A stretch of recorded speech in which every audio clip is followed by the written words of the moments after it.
Hey everybody, Paul Angelo here. Welcome to another amazing video about sex. And in this video, I'm gonna give you something really good and powerful.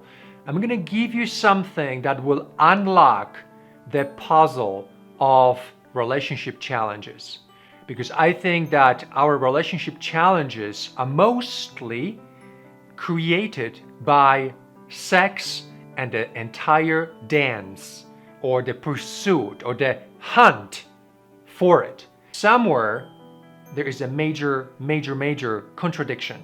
Somewhere in our relationship pursuits there are major contradictions, things that go in opposing directions. We think that we can have this and this going forward. In reality, when you want this and this, they go in opposing directions.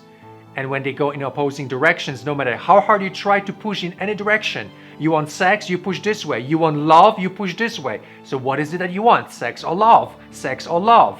So the contradictions, they push against each other. And they make the process of relationship creation impossible. Because men seek one thing and then they seek another, and those two things go in opposing directions. So we need to undo that and show you some of the lies about sex that create those contradictions and create that spinning of the wheel, that you're not moving anywhere. You're spinning your wheels in one place in your relationships. So how do we unpack all of this? How do we look into sexuality from an observer perspective, realizing that sex is good, realizing that sex is wonderful, that we need it. Some men need more of it, some men need less of it. So given all of that, right? So we're not throwing sex out of the window here. We're just witnessing it for what it is, and we're asking the question, where in there are we living out beliefs that are given to us by random ideas that are just floating out there in society? And I'm going to share with you the first one that is floating out there in the world, in the community, especially in the gay community about sex, is that pleasure from sex is higher than pleasure from relatedness or pleasure from deep and fulfilling friendship, even friendship. And I believe that this has happened this way is because people lost their best friends. Their best friends. And I remember that when I had that best friend experience, it feels 100 times better than sex. And I remember it changed my whole attitude about what really feels good when it's done around other people. So we live in this world where we believe that the highest experience of pleasure is through sex. So this lie that sex is the highest experience of pleasure is what creates that blinded following of the sexual direction and sacrificing the friendships, sacrificing best friends, sacrificing complex relatedness possibilities that can give birth to extraordinary fulfillment and adventure. So we have forgotten that pleasure from that adventure that does with other people that doesn't involve sex. Now there are reasons for it, and really briefly, what the reasons for it is that we don't have enough validation. We are so misunderstood that the energy that seeks validation eventually uses sexuality and exaggerates the impulses of sexual arousal because we don't receive that validation, that complexity of human contact through best friendships, through complex adventures across a week's time with a group of men that we really know on a friendly level. We don't even go into sexuality with them because we feel so good as a team, kind of like a pack of wolves. These are real experiences that I've had those experiences with other men, other gay men, and there was no sex in there. It was extraordinarily pleasurable. It was magical. It was 1,000 times better than sex. Now, categorizing all of this is helpful in the context of pleasure to awaken you to the possibility that you are actually boxing yourself in if you follow the myth or the lie that sex is the ultimate pleasure, because it isn't. And you can actually measure this. You can measure someone's sustained happiness, fulfillment, and joy across many months when they are in a beautiful space of relatedness with the lover, even when sex is not going on. I want to talk about this from this perspective because as humanity is going into the next, into the future, into the next millennium, we see technology coming in and technology substituting for states of relatedness that we used to have during the 1980s, 1990s, and some of it in the 2000s. But now they're gone completely, and we have forgotten about the pleasure from having friends. Kind of like you saw the show Sex and the City in New York City. These girlfriends hanging out together. It was pleasurable for them to do that. And for men, it can also be pleasurable to do that too. Now, what helps to do that is a sense of adventure. So just hanging out for the sake of hanging out is not really what creates that pleasure. Men need to be aligned into a direction of creation of something or experiencing of something magical. And I think that's why adventures in the mountains, hiking adventures, climbing tall mountains, pushing yourself in nature around other men is really a beautiful way to feel that pleasure that is a lot more satisfying than sex. But you need to taste it to really be able to compare the two and be able to recognize that, yes, the fun and the pleasure from relatedness is much more fulfilling and much more sustainable than the quick fun with sexuality. So that's one big lie that really, once you awaken from it, you look at people differently. You look at relationships differently. You are not putting everything in the basket of sexual compatibility and fulfillment. Now, this is critical because so many people, so many men today, in the absence of emotional validation, they let themselves go into their sexual fantasies, imagining that out of the sexual fantasy, they can create something that can only be created out of the state of relatedness. The second lie that is told to gay men all across the gay culture has two parts to it. The first part is the concept of sexual compatibility, meaning that if two human beings come together and they click sexually, it means that they are a good match and good predictor for a success later on. What comes with that alongside is the assumption that great sex connects people on a deeper level. Again, another belief that comes with it that also is a lie, and these two come together, the compatibility lie and the lie that great sex connects people deeply together. These two disempower us. And a good example to prove that this is disempowering is to simply ask you the question to look into your history of wonderful sexual experiences and just reflect and think about your desire to be with those men or your desire to date them, live with them. And what you will find out is that in most situations where you had great sex, either they did not want to date you or you did not want to date them. It was basically a hookup. What I'm saying is start with relatedness first and build sex into it later. Why? Because to have healthy relationships, you don't really need sexual compatibility. What you need is a compatibility on the basis of recognizing the human values in each other, human needs in each other. That means showing respect, showing the desire to care for each other, showing concern for each other, and through that building trust and bonding and relatedness. And then if you can put sex into it, then you've got the perfect equation for a successful relationship. And whether you succeed in bringing sex into it or not is not a question of do you match or not sexually. The question is how much do you care for each other to awaken emotionally to each other and then open up your bodies to each other, starting from clean slate, starting from giving each other the empty vessel of building sexual connection together. This is how it's done.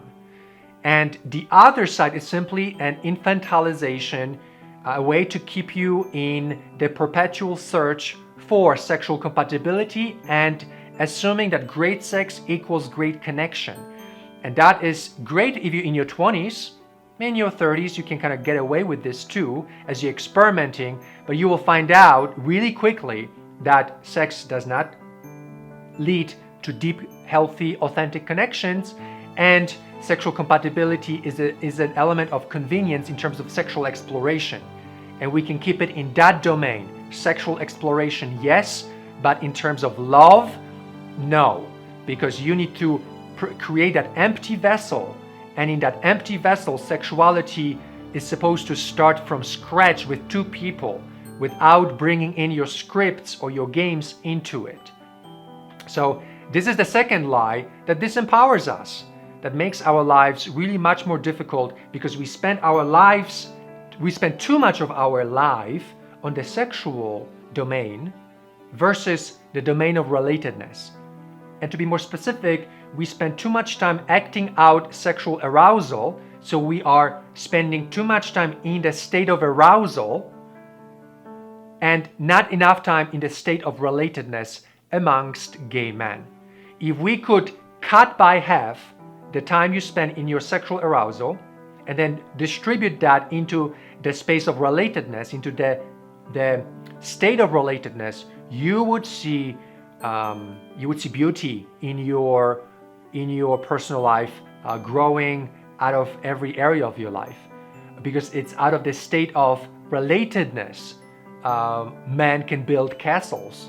Men can start new trends in society. Men can fix big problems out of the state of relatedness, not out of the state of arousal. Again, this is a huge distinction. We've got the state of arousal.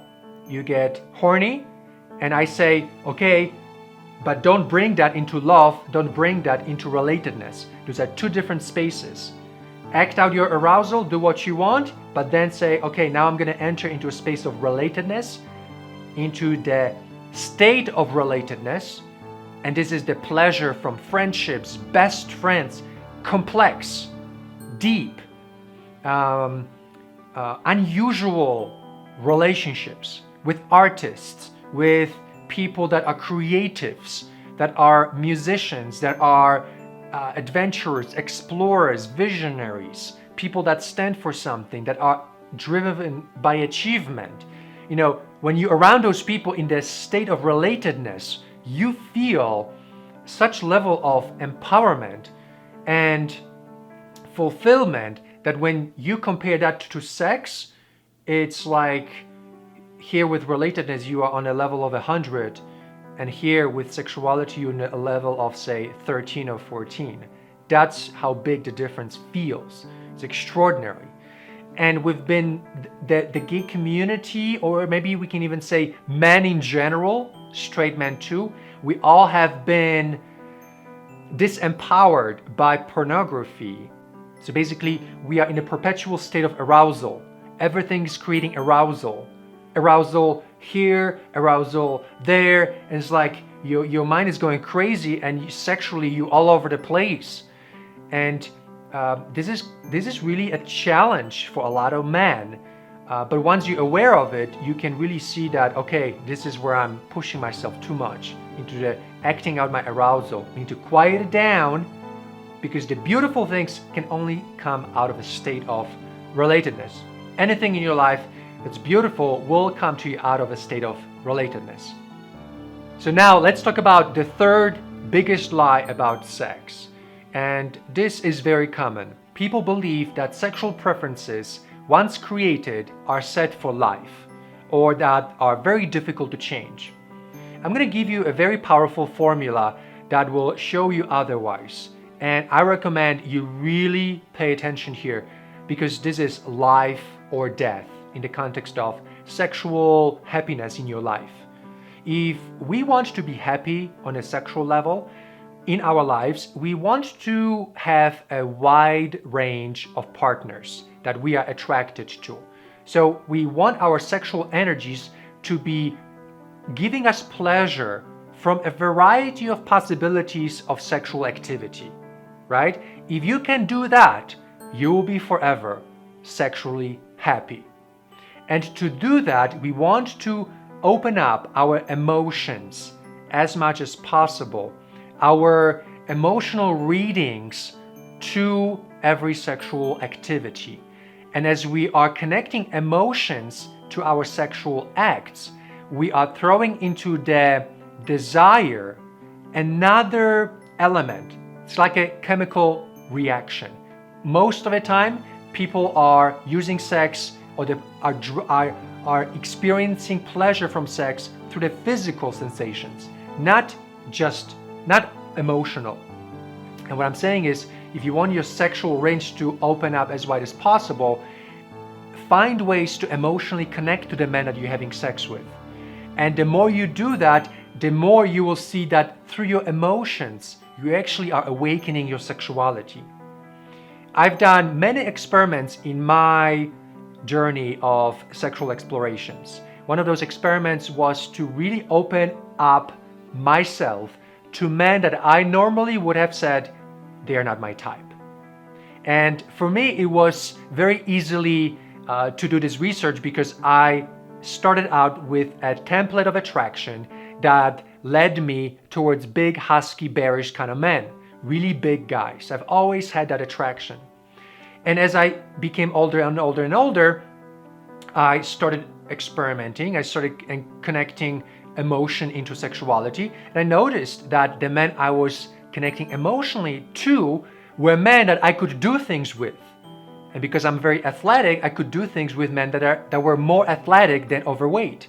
And so gradually my attraction started to align from not just being into big, heavy, overweight bears and chubby guys into more beefy, muscular kind of guys. And I noticed that shift radically, as a radical surprise. I was shocked that it was actually possible. And I also noticed that I was beginning to be attracted to men that were not necessarily as thin as I am, but more on the muscular side without the baby fat. And I was surprised to see that I could go from such a high range of really big, chubby, kind of like 350 pounds at the height of 6'3", and that's one of my ex-lovers. At one moment he was that heavy and I was like really into him, and all the way down to man who is 6'3" tall and now 230 pounds. That's Frank right now. And so I've made this journey all the way from that into the other side, or the other way of receiving pleasure with sexuality and with attraction. And I believe that it's possible to align our sexual drives and our sexual preferences so that they fit the kind of context where you are having sex with men that are also matching with the rest of your life. A lot of times when someone is having sex with someone else who is not a good match with the rest of our life or his life, so if someone is 55 having sex with 25 years old, that's very clear. The 25-year-old man is not really going to be a good match for the life longer term of the man who's 55.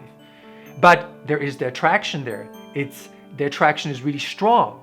And so this is a situation where we see example of a misalignment. And so we want to avoid that misalignment. We want to align the choice of a person, the sexual experience with that person to the rest of our life. And that happens when we throw emotion into the basket. Emotion will create a certain pleasurable experience, yes or no. If it's yes, you keep doing it. If it's a no, you don't do it. And most of the time, if you don't feel connection between the person and the broader area of your life, you don't feel good. So you gradually are discontinuing that pathway or that branching of your template of attraction. You can imagine Like these are branches that help trigger certain impulses in your nervous system.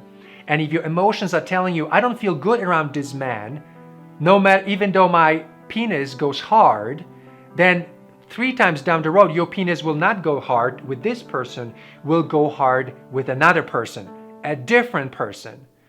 And so to the degree that emotion is open and inserted into the process, the whole machinery of attraction and sexuality adjusts itself quite quickly. I believe this transition can happen within just a couple of years. This doesn't take a decade. So anyone can massage their template of sexual preference and attraction quite radically. And in the training, Your Perfect Husband, How to Meet Him and How to Make It Work, I guide people through the exercise of choosing the 3 major criteria, the major most important criteria for someone's appearance, then 3 bonus traits, things that could be wonderful but are not really required, and then 3 deal breakers. And so once you kind of compartmentalize someone's appearance or your expectations from someone's appearance for you to be sexually happy, once you categorize them into these three rows or 3 columns, the 3 super mission critical ones, the ones that are bonus, kind of like could be there but don't have to be there, and then the deal breakers, you giving your mind a certain map, and then you put emotion into it, and that map is moving with that emotion, realigning itself and creating new points of reference for pleasure. When emotion is activated to a level of pleasure and physical arousal comes in, interweaves into the emotion, and boom, you've got a new spark, a new opportunity, a new door is opened for sexual pleasure. So sexuality is an energetic expression of our impulses. Sexuality is the language, and it changes. The way you talk right now is not going to be the same way you talk 10 years from now. So the way you want sex now is not the same way, is not supposed to be the same way you want it 10 years from now. And it's okay. It always changes. So if you're compatible with someone now, you might not be compatible 2 years from now. You might definitely not be compatible 10 years from now. So it doesn't really matter how sex works at the beginning, as long as you have a wonderful connection somewhere else. So, it's something to ponder about. I could add a few ingredients to this discussion, and that is the overemphasis on materialism and overemphasis on consumerism, as opposed to experiencing people for how they are. So our ego has been materialized into compartments, and those compartments need to be satisfied. If they're not satisfied, your mind is saying, oh no, this is not good for me, I got to run from this person, the sex is not good, I can never marry this person. Even though we never experienced that person fully. We know that person 3 times or once, and we already have an answer because sex is bad, write this person off. So it's quite silly to do that. And so, the materialism, the cultural consumerism flavors of what I call the decadent society are going to impact your sexuality as well. You will naturally be seeking sexual compatibility, and I'm suggesting that you catch yourself with that. You catch yourself with that search for that objectification of a human being, because it's a lose-lose game. It's a game in the state of arousal still, as opposed to the state of relatedness. So just wanted to throw you a few things to add to this particular big lie about sex having the power to connect deeply, or great sex having the power to connect deeply, or sexual compatibility predicting amazing relationships. Just simply not true. As I was recording this video for you just now, it occurred to me that there is more. There is more. There are 2 more lies about gay sexuality that simply disempowers us, and it brings on lots of suffering into our relationships, into our lives. Again, taking a step back here into what I said to you at the beginning of this video, and it was the fact that if we could solve the challenges with sex, we would be in heaven most of the times in our spaces of relatedness and spaces of intimacy. So it's important that we take this seriously because sex can destroy our lives. And many men are self-destructing with sex. And they are in a certain reality that is almost like a virtual reality, kind of like a game, like the guys that play games, the gamers, they play games and they're in this world. Sex is also like that. Sex is like a different world. Once you go into that world, sometimes people can't come back from it. You see? Sometimes people can't come back until they're in their 60s. And believe it or not, if you come back at that age from that space, for most men, is very difficult to really become relationship ready, like in a real way. Because there's so many years of life acting out this state of arousal and not growing in the state of relatedness in terms of skills, in terms of attitudes, in terms of emotional gymnastics to stay connected to people and reconcile complex emotions. That stuff has to be learned. If someone wakes up from the sexual arousal at the age of 65, I'm telling you, it's not going to be easy to get back into the game of relatedness, because it's going to be so complex and there will be so many roadblocks that we need to start this journey in our 40s. And that's why I'm telling you, these lies and these myths are really ruining our lives. Let's wake up from them. Let's be authentic and honest about our sexual activities. Okay, so monogamy is the next one. Monogamy, meaning that we can expect from someone else to control their sexual drives and impulses. The question is for you, how often is your sex controlling you versus you controlling your sex?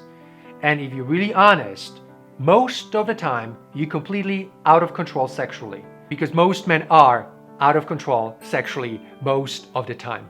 And I can attest to that myself. I am sexually out of control most of the time. And I know that. I don't joke around with that, and I work on that. And because I know that, I don't expect Frank to be monogamous with me. Yes, as a virtue, as something magical, yes, of course I want it. But I'm not stupid. I'm not irrational to proclaim control over someone else's life without controlling my own sexual impulses and desires and drives and fantasies. So if you can control your own, and if you're honestly 100% convinced that you can be monogamous, give that monogamy to your lover. But if he's not ready for it, it's not his fault. It's biology, it's physiology, it's spirituality. Sexuality needs to find its outlet on an energetic level, on so many complex psychological level. If men in their 20s are trying to be monogamous, they are dumbing themselves down by rejecting their sex parts of their developmental whatever persona that needs to be put together as they're maturing into adulthood.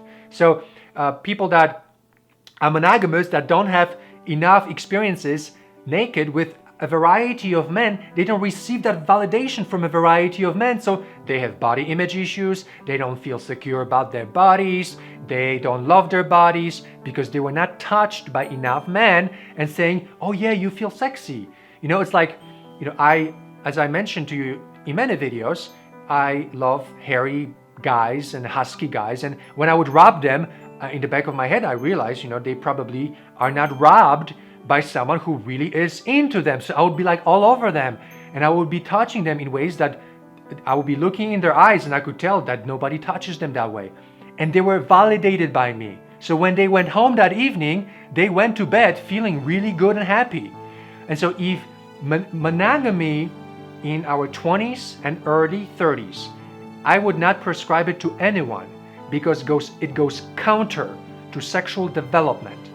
We think that we are fully developed at the age of 18, and to some degree we are, but a big developmental excavation of your consciousness will happen in your 20s and 30s, where you're going to combine the complexity of life with sex and love. And boy, if you can do that successfully in your 20s and your 30s, then you can take that formula into your 40s and express it, and that becomes your masterpiece of your life, that full expression of love, sex, and success in life altogether. And to be able to succeed with that, we have to have a lot of practice. So the way to look at monogamy is to look at it from the perspective of psychological development, that you do need frequent and also different sexual experiences with different kinds of men for you to integrate your sexual persona together. If monogamy happens too early, it's going to impact that development.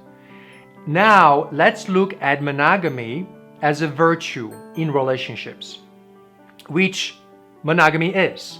Monogamy, our ability to sexually focus only on one person, it's something that people can give to each other when they are ready. If they're not ready, they should be patient and expect that that readiness develops itself. But we can't force someone's psychology to change for us. We don't want to control other people. We don't want to exert ownership over someone's sex life. So to say that we want someone to be monogamous, it's really childish. It shows a very little knowledge about how relationships really happen and how human beings evolve through life, and how sexuality is something that is almost impossible to control for someone else. In the context of monogamy, I'm going to share with you something I noticed recently that I haven't heard other people talk about, and that's the fact that many men expect or they want monogamy from their lovers because they want to have unprotected bareback sex with them, and so they want that monogamy to protect them from other partners, possibly making their lover HIV positive and passing that disease to them. So I noticed a very strange connection to monogamy as a tool of creating safety for barebacking, as opposed to monogamy being asked of each partner in the context of true commitment and true readiness to be there for each other. So instead, monogamy has been turned into this very strange contract. We say to ourselves, oh, you know what? Yeah, this guy has an amazing body and I can have unprotected sex with him, but I don't trust him yet, so let me just box him into monogamy so that I can get fucked by him and take his load and not worry about becoming HIV positive. So they have thrown safety into the space of something that has nothing to do with safety. Monogamy, someone gives you monogamy not because of safety. Your safety about your physical body, you should be concerned about it independently of monogamy. Safety of your body is independent of monogamy. So if someone is not monogamous, it doesn't mean they're unsafe for you. You can still be in a relationship with this person and wait it out until that calmness of that sexual exploration returns, or unless this person, you sit down with him and you negotiate or you honestly discuss how sexuality is expressed in the relationship. And if they can give you monogamy, then you can engineer this safety. But I'm here to tell you, don't expect that safety to be created by your lover. This is because this is a slippery slope, and it can often lead to traumatic experiences where we have entrusted someone in the context of barebacking, unprotected sex, and then they actually hurt us. That we find out that they did have unprotected sex with many other people. So this is a very tricky and slippery slope to blend safety into monogamy. Because people will fuck around. People will. It's just how it is. And your lover might do it less than some other people, but at the end of the day, I've never heard in modern society, modern culture, outside of temples, a situation where some guy would sacrifice his sex for someone else. It's just a man does not do that kind of thing. And I don't think it should be expected of our lovers to do that. And if you have sexual complexity to play itself out, arrange a specific time of that relationship to give you that, but don't expect sexual fantasies to be embedded in safety containers because of monogamy somehow being slapped on top of it. It will be a fake sensation of safety. We can be sure to agree that if you have unprotected sex with your lover, that then your lover will have unprotected sex with other people. It's just how it is. And so having the illusion of monogamy disempowers us, exposes us to traumas, big time, and turns off our internal machinery of self-protection.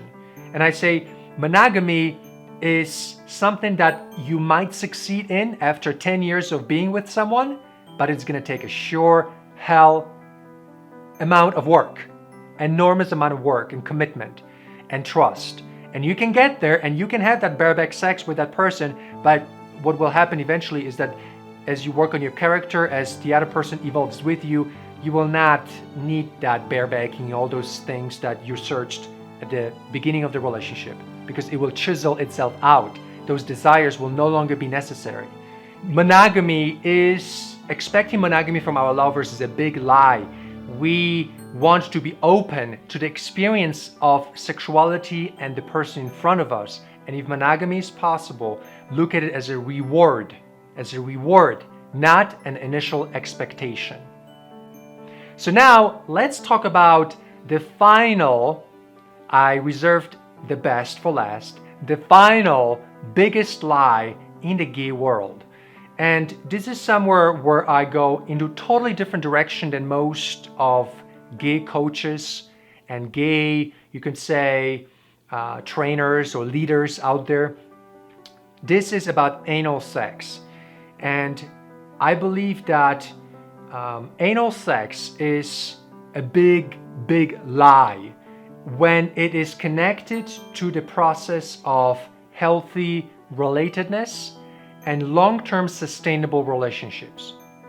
And I've done a lot of research about this. I've had a lot of sex in my life, and I've had lots of relationships, and I came out at the age of 19. And so I believe that if there is any self-awareness on a very powerful level that can shed some light on the authentic understanding of sexuality, that perspective will come from someone who really has lived for a long time inside the gay culture on a daily basis and interacting with exclusively gay men across 20 years for long amounts of time, and looking into the psychology of this process, really being curious about it.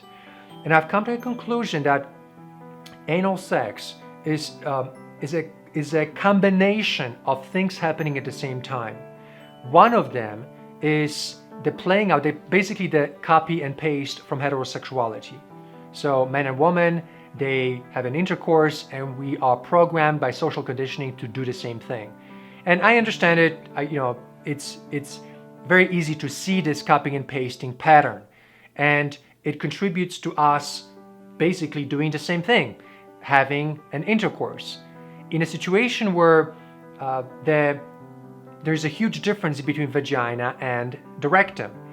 There's no equivalency. People argue that there's equivalency, that you can insert something in there and there is no difference.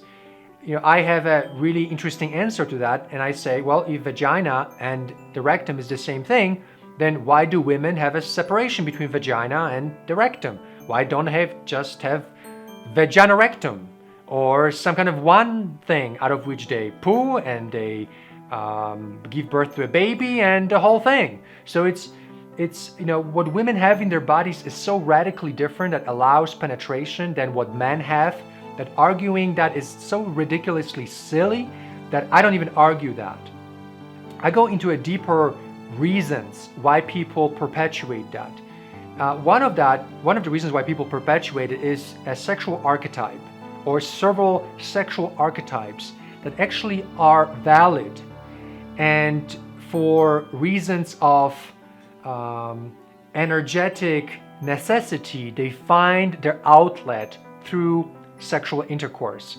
And here I give example of an archetype of insertion. So in the world, there is an archetype of insertion, a template, a behavior where one organism inserts itself into another. And so in the heterosexuality, it's all about that. The entire heterosexual world is based on the concept of an insertion, or the archetype of insertion. We can take this further. An insertion also comes with deeper desires for being inserted into, and what comes with that are, and this might sound kind of freaky to some people, the willingness, the desire to be impaled. So that once we open the Pandora box of the insertive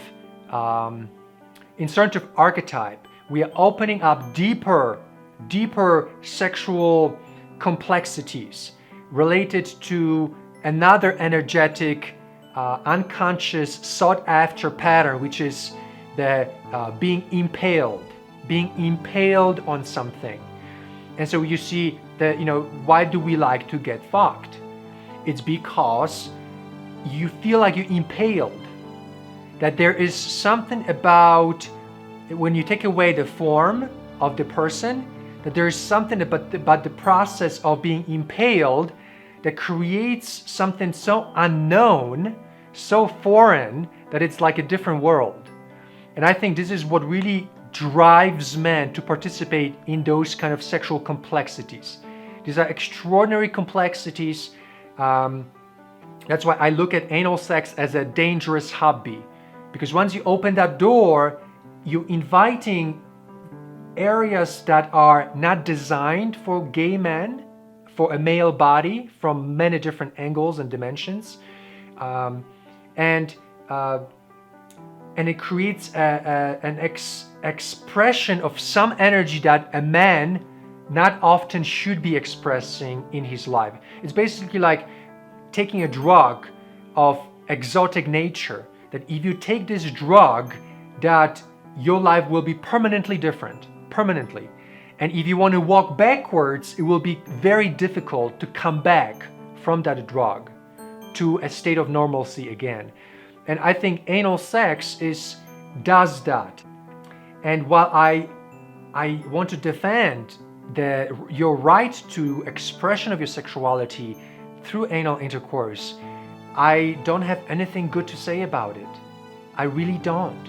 Outside of the exotic nature of those energies of being impaled, the power struggle, the control dynamics that happen in it, outside of that, there is, if that in itself is valuable to a person, then, we want to ask the question, why aren't you using your power and control in your life? Like, why is your life the canvas of your power and control? Why instead are you controlling and empowering, or trying to use power inside of very complex, very, not just complex, but dangerous kind of hobby experience? And we say, well, I guess the person doesn't have much going on in their lives. And unfortunately, I did arrive at this conclusion as well, that the men that are really outside of the exploration in 20s and 30s, right, where anything can go, but once you kind of have done that, if the person continues that focus on the anal sex, it simply means that there's something really significantly out of alignment in that person's purpose, destiny, or direction. In my relationship, I don't have it with Frank, and we've been together for we're gonna have 9 years. 9 freaking years. I don't do it with him. No, I'm sure he's done it with others while we were together. I'm okay with it. It's okay. It's no big deal. I want him as my lover forever. And if he has some of those anal sex drives, he knows my opinion and we agree on it, and we don't even talk about it anymore. And I bet sometimes he wants to go out and maybe he wants to get fucked or fuck someone else. And I'm not gonna stop him because it's not my job to stop him. It's my job to stop me and to give me what I need from me. He's there. He's out there. He's there. So, the whole anal sex thing is such a sex addicts and people that are never completed with sex. They're the ones who come up with these lies. I mean, when you think about it, who are the people that taught you about sex?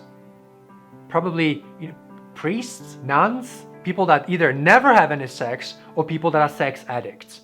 That's who the people are that are teaching about sex. These are people that have never had sex and they are throwing this moral righteousness on everybody else about sex, and that's obviously dysfunctional because sex is not a cognitive thing, it's an experiential and physical thing, so we have to have it, so we know that's dysfunctional. But then we've got all the people that have all the crazy sex, that are becoming HIV positive, that are really doing the things that are extremely bad, fisting and slings and bathhouses, and then they're writing articles and they become writers and they become bloggers and they start telling everybody, go get fisted, go get, this and the other.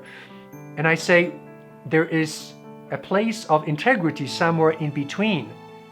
And I'm not opposed to sexual exploration of any kind. If you want to go get fisted, go and do it. If you want to go to sleep in a bathhouse for a week, go do it. I've been to bathhouses. I've never been fisted, and I've never been really into the crazy stuff, but that's a separate story. But if you want that, go for it. If anybody wants it, they should do it. But do it and get it over with, and then come back and look at your life seriously. And with sex, it's just, for some reason, I have a theory about this. The reason why people are so infantilized about sex, I think it's done on purpose. I think all the perpetuation of sexual arousal through pornography, through Hollywood is on purpose, to keep men in a perpetual state of arousal where they cannot coexist together anymore. They cannot come together and politically even get involved because they're constantly in a space of arousal. They don't understand how to relate to one another. And I think that is a way to weaken society. And I would not be surprised if there are some forces in society that on purpose push the sexualization of everything onto men. And so let's also be really smart about who we really are, that our genitals are not always the center of our lives, and there is big world out there that can feel extraordinarily pleasurable even without our genitals participating in that world. So there is pleasure everywhere. Yes, in sex, but also out there. And I want you to be careful about these lies that other people tell so that you can taste pleasure from this world there. So in closing for this video, I'm inviting you to exploration, to openness, to curiosity, and to looking at the sexual ideologies or ideas coming from the gay culture as just simply statements and opinions that have never been really questioned, they've never been validated, they've never been put into an authentic debate to take everything into account, not just sex, but the rest of our lives, and how we need to connect sex with the rest of our lives as a functional unit. And to do that, different ways of thinking needs to be created, different attitudes need to be awakened, and the whole framework of sexual understanding has to be heightened and upgraded. And I hope I did that for you in this video, and I hope that this video serves you in giving you the resources that you need to make yourself into a competent lover, a person who succeeds in relationships for the rest of your life. And I'm here to help you do that. So thanks for watching. For more videos like these, please visit my website at paulangelo.com. And for those of you who are ready for a real transformation of your life, of your relationships, of your friendships, please visit the Big Gay Family Social Program website at biggayfamily.com. So thanks for watching. Until we talk in the next video, as always, my friends, go out there, think big, stay present, and be a leader in your life today. Signing off. Talk to you soon.